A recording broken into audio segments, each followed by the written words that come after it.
Muy buenas. En esta ocasión vamos a leer un fragmento de la autobiografía de una especie en 23 capítulos de Genoma de Matt Ridley.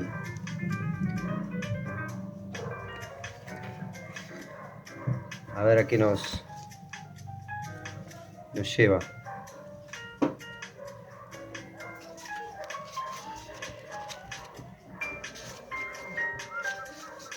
Vamos a saltarnos el prólogo.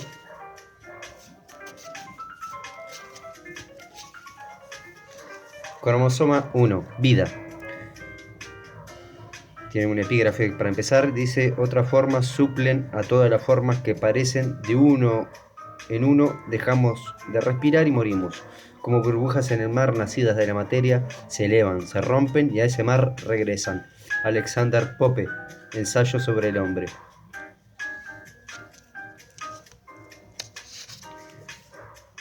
En un principio fue la palabra.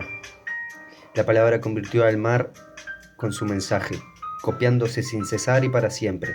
La palabra descubrió cómo reordenar las sustancias químicas a fin de captar pequeños remolinos en la corriente de entropía y hacerlos vivir. La palabra transformó la superficie terrestre del planeta de un infierno polvoriento en un paraíso de verdor. Finalmente, la palabra floreció y se tornó suficientemente ingeniosa como para construir un artilugio pastoso llamado cerebro humano, que podía descubrir y tener conciencia de la palabra misma. Mi artilugio, pastoso, se sobresalta cada vez que medito esta idea. En 4.000 millones de años de historia terrenal, tengo la suerte de estar vivo hoy. Entre 5 millones de especies, tuve la fortuna de nacer un ser humano consciente. Entre 6.000 millones de personas sobre el planeta, tuve el privilegio de nacer en el país donde se descubrió la palabra. En toda la historia, la biología y la geografía de la Tierra, nací justo 5 años después del momento y solo 300 kilómetros del lugar en el que 2 miembros de mi propia especie descubrieron la estructura del ADN y con ello revelaron el secreto más grande, simple y sorprendente del universo. Búrlense de mi fervor si lo desean. Considérenme un materialista ridículo por dedicarle tan entusiasmo a un cromosoma. A un acrónimo. Estoy diciendo mal. Pero síganme en un viaje de vuelta al mismísimo origen de la vida y espero que pueda convencerles de la inmensa fascinación de la palabra. Como la tierra y el océano estaban probablemente poblados de productos vegetales mucho antes de la existencia de los animales y numerosas familias de estos animales mucho antes que otras familias de estos, ¿podemos suponer que un mismo tipo de filamentos vivientes es y ha sido la causa de toda vida orgánica? Preguntaba al poeta y médico erudito Erasmus Darwin en 1794. Era una asombrosa conjetura para la época, no solo por la audaz suposición de que toda vida orgánica compartía el mismo origen, 65 años antes de la aparición del libro de su nieto sobre el tema, sino por el extraño uso de la palabra filamentos. El secreto de la vida es, en efecto, una hebra. Sin embargo, ¿cómo puede un filamento hacer que algo viva? La vida es algo escurridizo de definir, pero consta de dos aptitudes muy diferentes, la capacidad de replicar y la capacidad de crear orden. Las cosas vivas producen copias aproximadas de sí mismas, los consejos producen consejos, los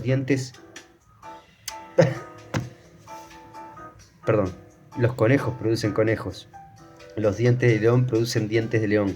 Sin embargo, los conejos hacen más que eso. Comen hierba, la transforman en carne de conejo y de alguna manera construyen cuerpos de orden y complejidad a partir del caos aleatorio del mundo. No desafían la segunda ley de la termodinámica, que dice que en un sistema cerrado todo tiende del orden al desorden, porque los conejos no constituyen sistemas cerrados. Los conejos constituyen paquetes de orden y complejidad llamados cuerpos, pero a costa de gastar grandes cantidades de energía. En palabras de Erwin Schrödinger, las criaturas vivas beben orden del ambiente. La clave de estos dos rasgos de la vida es la información. La capacidad de replicar se hace posible por la existencia de una receta, la información necesaria para crear un nuevo cuerpo. El óvulo fecundado de un conejo lleva las instrucciones para componer un nuevo conejo. Pero la capacidad de crear orden por medio del metabolismo también depende de la información. Las instrucciones para construir y mantener el material que crea el orden. Un conejo adulto, con su capacidad tanto de reproducir como de metabolizar, está prefigurado y presupuesto en sus filamentos vivientes del mismo modo que un bizcocho está prefigurado el presupuesto, su receta. Esta es una idea que se remonta a Aristóteles, quien dijo que el concepto de pollo está implícito en el huevo o que una bellota estaba literalmente informada por el plan de una encina. Cuando la confusa percepción de Aristóteles de la teoría de la información, enterrada bajo generaciones de química y física, resurgió en medio del descubrimiento de la genética moderna, Max Delbrück decía en broma que se debería conceder un premio Nobel póstumo al sabio griego por el descubrimiento del ADN.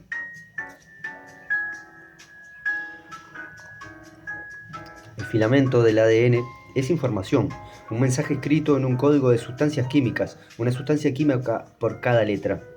Es casi demasiado bueno para ser verdad, pero resulta que el código está escrito de una forma que podemos comprender. Al igual que el inglés escrito, el código genético es un lenguaje lineal, escrito en una línea recta, al igual que el inglés digital, ya que cada letra tiene la misma importancia. Además, el lenguaje del ADN es considerablemente más sencillo que el inglés, puesto que tiene un alfabeto de solo 4 letras, conocidas convencionalmente como A, C, G y T. Ahora que sabemos que los genes son recetas codificadas, es difícil recordar que eran pocos los que siquiera imaginaban tal posibilidad. Durante la primera mitad del siglo XX, una pregunta resonaba sin respuesta a través de la biología. ¿Qué es un gen? Parecía de lo más misterioso. Volvamos no a 1953, el año del descubrimiento de la estructura simétrica del ADN, sino 10 años atrás, a 1943. En este año, aquellos que más harán por romper el misterio, toda una década después, trabajan en otras cosas. Francis Crick trabaja en el diseño de minas navales cerca de Portsmouth. Al mismo tiempo, Jane Watson acaba de inscribirse como estudiante en la Universidad de Chicago a la precoz edad de 15 años.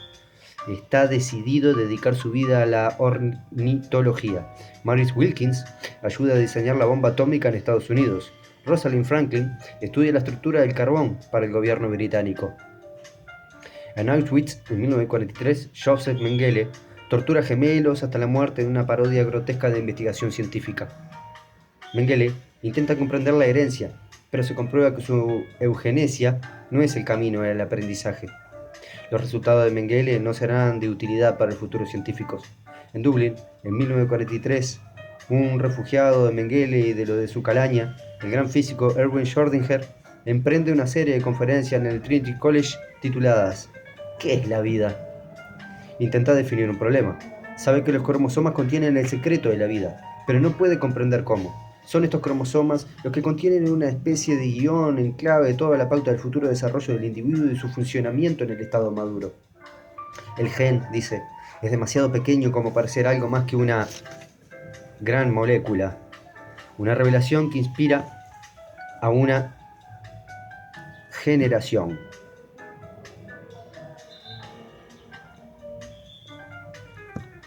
Incluidos Crick, Watson, Wilkins y Franklin, para abordar lo que de repente parece un problema viable. Sin embargo, habiéndose acercado de un modo tentador a la respuesta, Schrödinger da un giro. Piensa que el secreto de la capacidad de esta molécula para transportar la herencia reside en su amada teoría cuántica y persigue esa obsesión que resultará ser callejón sin salida. El secreto de la vida no tiene nada que ver con los estados cuánticos. Pues prepárate, Incropro te estamos buscando. Australia, Canadá. Perdón, había una publicidad que me estaba molestando. El secreto de la vida no tiene nada que ver con los estados cuánticos. La respuesta no valdrá de la física. En Nueva York, en 1943, un científico canadiense de 66 años, Oswald Avery, está ultimando su experimento que identificará decisivamente el ADN como la manifestación química de la herencia. Ha demostrado en una serie de ingeniosos experimentos que una bacteria de la neumonía puede transformarse de una cepa inocua en una virulenta, absorbiendo simplemente una sencilla solución química. Hacia 1943, Avery ha llegado a la conclusión de que la sustancia transformada, una vez purificada, es ADN.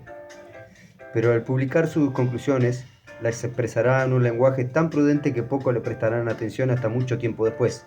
Solo en una carta a su hermano Roy, escrita en mayo de 1943, Avery se atreve a mostrarse un poco menos prudente.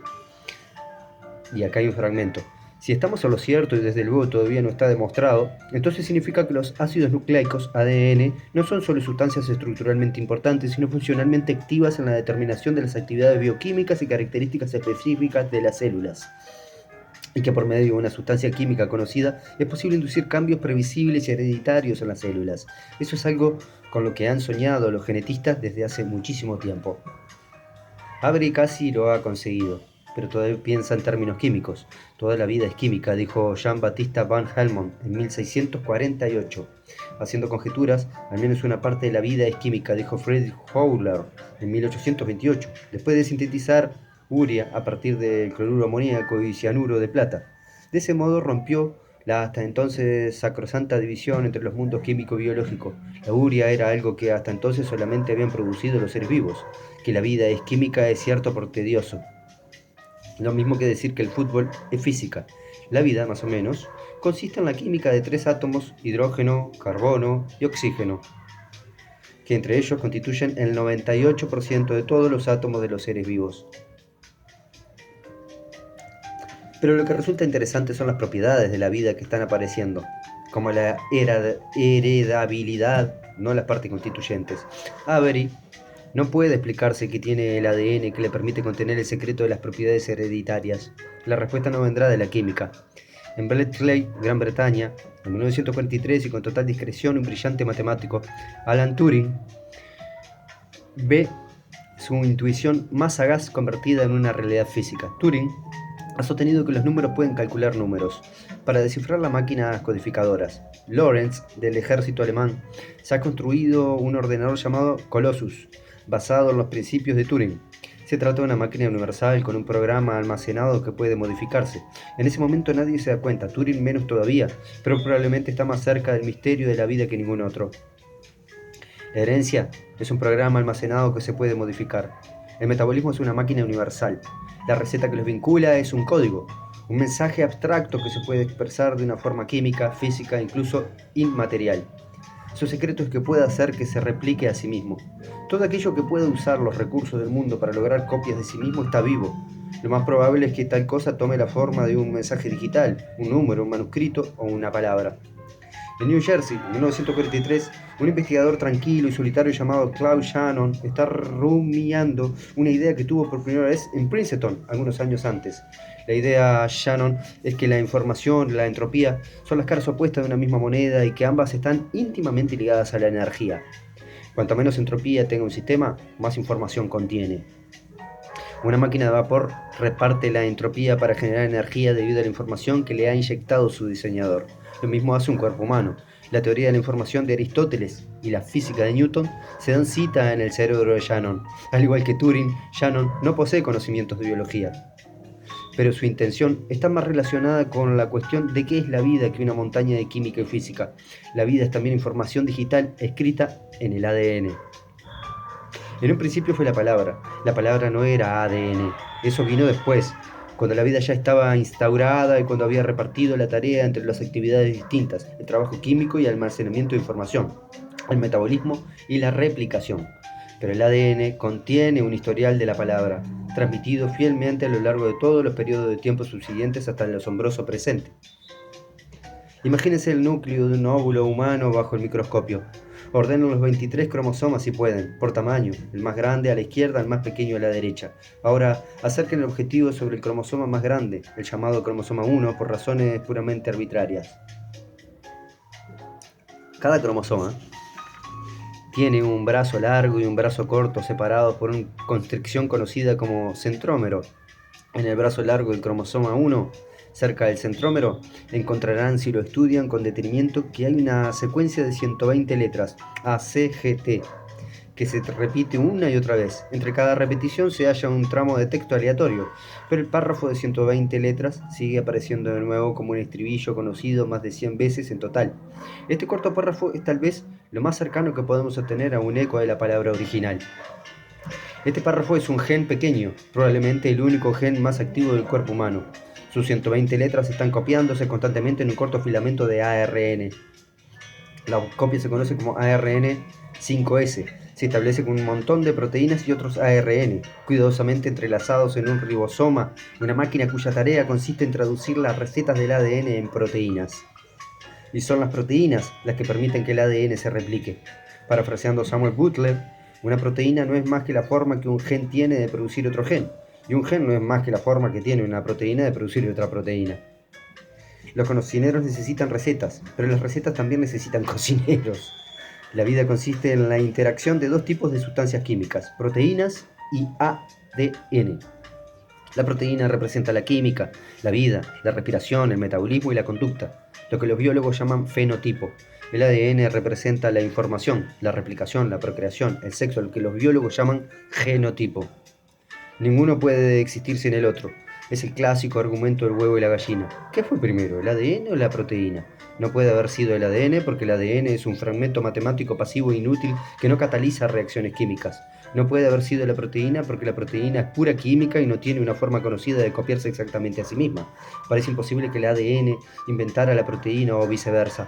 Podría haber surgido siendo un enigma extraño y misterioso si la palabra no hubiera dejado una huella de sí misma ligeramente trazada en el filamento. Al igual que ahora, sabemos que los huevos aparecieron mucho antes que las gallinas. Los antepasados reptiles de todas las aves ponían huevos. También hay cada vez más pruebas de que el ARN apareció antes que las proteínas. El ARN es una sustancia química que une dos mundos del ADN y la proteína. Se emplea principalmente en la traducción del mensaje del alfabeto del ADN al alfabeto de las proteínas, pero por las formas en que se conduce, apenas deja lugar a dudas de que es el antecesor de ambos. El ARN es el ADN, lo que Grecia fue a Roma, el Homero de su Virgilio. El ARN fue la palabra, el ARN dejó tras sí 5 pequeñas pistas de que precedió tanto las proteínas como el ADN. Incluso hoy día, los ingredientes del ADN se elaboran modificando los ingredientes del ARN, no mediante un cambio más directo. Además, la letra T del ADN se forma a partir de las letras U del ARN. El funcionamiento de muchas enzimas modernas, aunque están hechas de proteína, dependen de pequeñas moléculas de ARN. Asimismo, el ARN, a diferencia del ADN y la proteína, puede copiarse a sí mismo sin ayuda. Dadle los ingredientes apropiados y los unirá formando un mensaje. Se mire de donde se mire en la célula, las funciones más primitivas y básicas requieren la presencia de ARN. Una enzima dependiente del ARN es la que lleva el mensaje, hecho de ARN del gen. El ribosoma, una máquina que contiene ARN, es el que traduce ese mensaje y es una pequeña molécula de ARN la que busca y transporta los aminoácidos para la traducción del mensaje del gen. Pero por encima de todo, el ARN, a diferencia del ADN, puede actuar de catalizador, rompiendo y uniendo otras moléculas entre las que se cuentan los propios ARN. Puede cortarlas, juntar los extremos, fabricar algunos de sus propios componentes básicos y alargar una cadena de ARN. Puede incluso actuar sobre sí mismo, eliminando un fragmento de texto y empalmándolo de nuevo los extremos libres. Estas notables propiedades del ARN fueron descubiertas a principios de los años 80 por Thomas Sech y Sidney Altman, un hecho que transformó nuestra forma de entender el origen de la vida.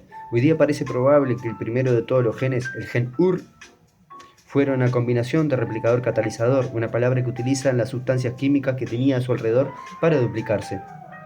Es muy posible que estuviera hecho de ARN, eligiendo reiteradamente moléculas de ARN aleatorias del tubo de ensayo basadas en su capacidad para catalizar reacciones. Es posible desarrollar ARN catalíticos de la nada, casi para reconstruir el origen de la vida.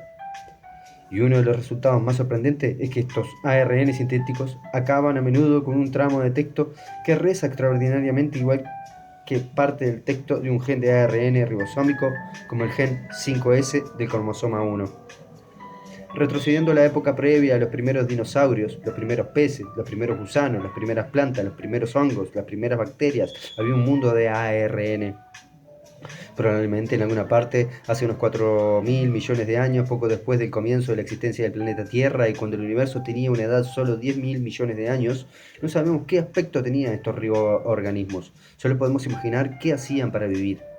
Químicamente hablando, no sabemos lo que hubo antes que ellos. Podemos estar casi seguros de que una vez existieron debido a los indicios de la función del ARN que hoy día sobreviven a los organismos vivos. Estos riboorganismos tenían un gran problema.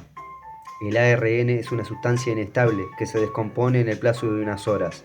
Si estos organismos se hubieran arriesgado de vivir en algún lugar caliente, si hubieran intentado crecer demasiado, se habrían enfrentado a lo que los genetistas llaman una catástrofe por error, un rápido deterioro del mensaje de sus genes. Uno de ellos inventó, a fuerza de errores, una versión nueva y más resistente del ARN llamada ADN, y un sistema para hacer copias del ARN a partir de ella, incluida una máquina a la que llamaremos protorribosoma. Tenía que trabajar deprisa y con precisión. Tenía que unir copias genéticas de 3 letras a la vez, de modo que lo mejor era ser rápida y precisa. Cada grupo de 3 letras venía señalando con una etiqueta para que el protorribosoma lo encontrara con más facilidad. Una etiqueta hecha de aminoácidos.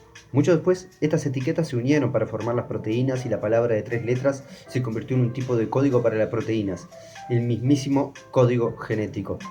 De ahí que hoy día el código genético consiste en palabras de 3 letras, cada una de las cuales representa específicamente uno de los 20 aminoácidos como parte de la receta para elaborar una proteína.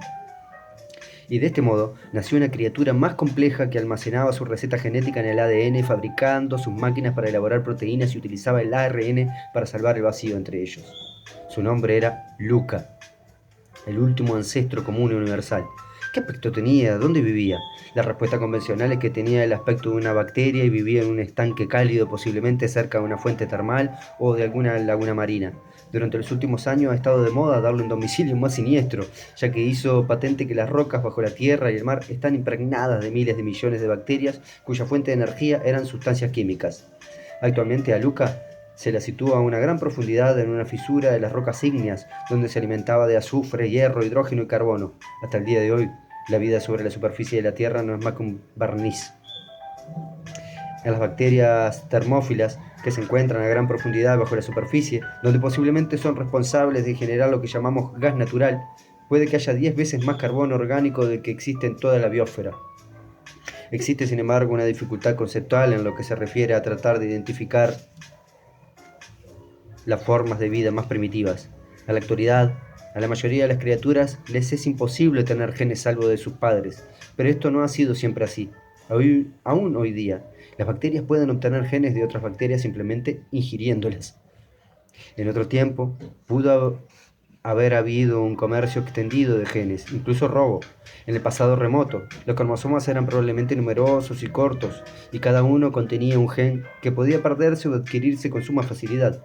Si esto era así, señala Carl Woese, el organismo no era todavía una entidad perdurable, era un grupo temporal de genes. Por lo tanto, los genes que acabaron en todos nosotros pueden haber precedido de muchísimas especies, de criaturas diferentes, y es inútil tratar de clasificarlos en distintos linajes. No descendemos del único ancestro Luca, sino de toda la comunidad de organismos genéticos. La vida, dice Woese, tiene una historia física, pero no una genealógica. Tal conclusión puede considerarse como un fragmento confuso de filosofía reconfortante, holística y comunitaria. Todos descendemos de la sociedad, no de una especie individual. O puede verse como la prueba decisiva de la teoría del gen egoísta. En aquellos tiempos, aún más que hoy día, la guerra se sostenía entre los genes, utilizando organismos como carros temporales y formando alianzas que solo eran pasajeras. En la actualidad, es más que un juego por equipos. Escojan el que más les guste. Incluso si hubiera muchos Lucas, podemos seguir especulando acerca de dónde vivían y qué hacían para vivir. Aquí es donde surge el segundo problema con las bacterias termófilas. Gracias a un brillante trabajo detectivesco publicado en 1998 por 3 neozelandeses, podemos vislumbrar súbitamente la posibilidad de que el árbol de la vida, tal como aparece prácticamente en todos los libros de texto, puede estar al revés. Esos libros afirman que la primera criatura eran como las bacterias, simples células con un solo cromosoma circular, y que todos los demás seres vivos aparecieron cuando las bacterias se agruparon para formar células complejas. Es mucho más verosímil que fuera exactamente la inversa. Los primeros organismos modernos no eran como las bacterias, no vivían en fuentes termales ni orificios volcánicos de las profundidades marinas.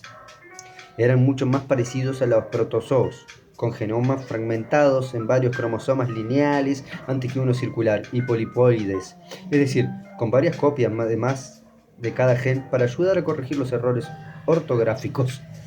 Además, se habrían encontrado más a gusto en climas fríos. Desde hace mucho tiempo, Patrick Forterre ha sostenido que en la actualidad parece como si las bacterias aparecieran con posterioridad, descendientes sumamente especializadas y simplificadas de los Lucas. mucho después del invento del mundo ADN-proteína. El truco fue abandonar específicamente gran parte del material del mundo ARN para permitirles vivir en lugares cálidos. Somos nosotros los que hemos conservado los rasgos moleculares primitivos de los Lucas en nuestras células. Las bacterias están muchísimo más evolucionadas que nosotros. Este extraño cuento está respaldado por la existencia de fósiles moleculares, pequeños fragmentos de ARN que merodearon dentro del núcleo de las células haciendo cosas tan innecesarias como autosplicing fuera de los genes, ARN guía, ARN en exceso, ARN nuclear pequeño, ARN nucleolar pequeño e intrones eliminados por el proceso de splicing autocataláctico. Las bacterias no tienen ninguno de estos, así que el supuesto más sencillo es creer que ellas los abandonaron y no que nosotros los inventáramos. Se supone que la ciencia, tal vez de un modo sorprendente, considera que las explicaciones sencillas son más probables que las complicadas, a no ser que haya una razón para pensar lo contrario. En lógica, el principio se conoce como la navaja de Ockham. Sí, también. Las bacterias abandonaron los viejos ARN cuando invadieron lugares cálidos, como las fuentes termales o las rocas subterráneas, donde las temperaturas pueden alcanzar los 170 grados Celsius. Para minimizar los errores causados por el calor, lo mejor era simplificar la maquinaria.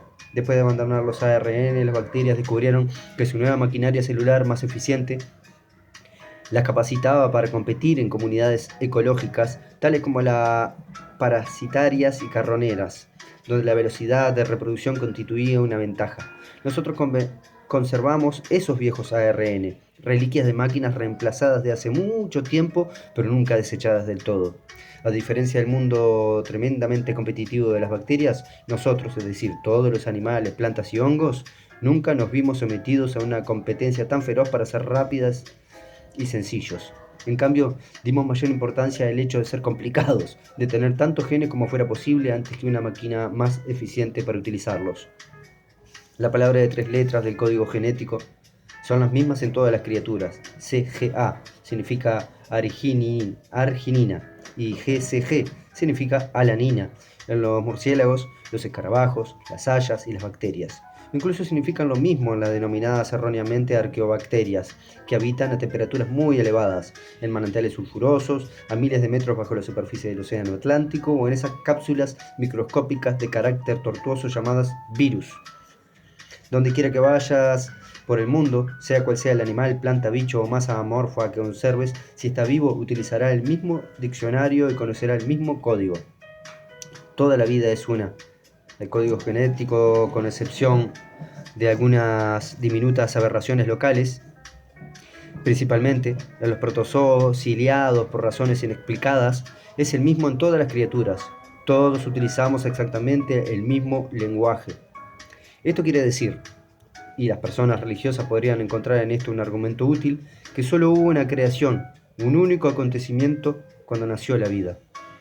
Por supuesto, esta vida podría haber nacido en un planeta distinto y haber sido sembrada aquí por una nave espacial, o pudo haber habido incluso miles de tipos de vida al principio, pero solamente sobrevivió Luca y la implacable refriega de la sopa primitiva. Pero hasta que se descifró el código genético en los años 60, no sabíamos lo que sabemos ahora, que toda la vida es una.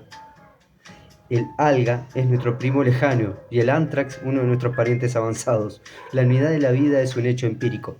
Erasmus Darwin se acercó escandalosamente a la verdad. La causa de toda vida orgánica ha sido uno y el mismo tipo de filamentos vivientes. Eso dijo Erasmus Darwin, ¿no? De este modo, se pueden leer verdades sencillas en el libro que es el genoma.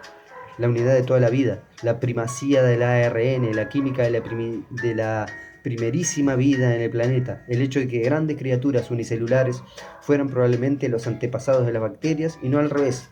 No poseemos un registro fósil de cómo era la vida hace 4.000 millones de años. Solo tenemos este gran libro de la vida, el genoma. Los genes de la célula de nuestro dedo meñique son los descendientes directos de las primeras moléculas replicadoras. Por medio de una cadena ininterrumpida de decenas de miles de millones de copias, hoy día llegan hasta nosotros portando todavía un mensaje digital que tiene trazas de aquellos primeros combates de la vida. Si el genoma humano nos puede contar cosas acerca de lo que ocurrió en la sopa primitiva, nos puede contar mucho más acerca de qué otras cosas sucedieron durante los 4 millones de milenios subsiguientes. Es un registro de nuestra historia escrito en el código de una máquina funcional. a leer, muchachos. Como ya dije, Genoma, Matt Ridley. Exquisito libro.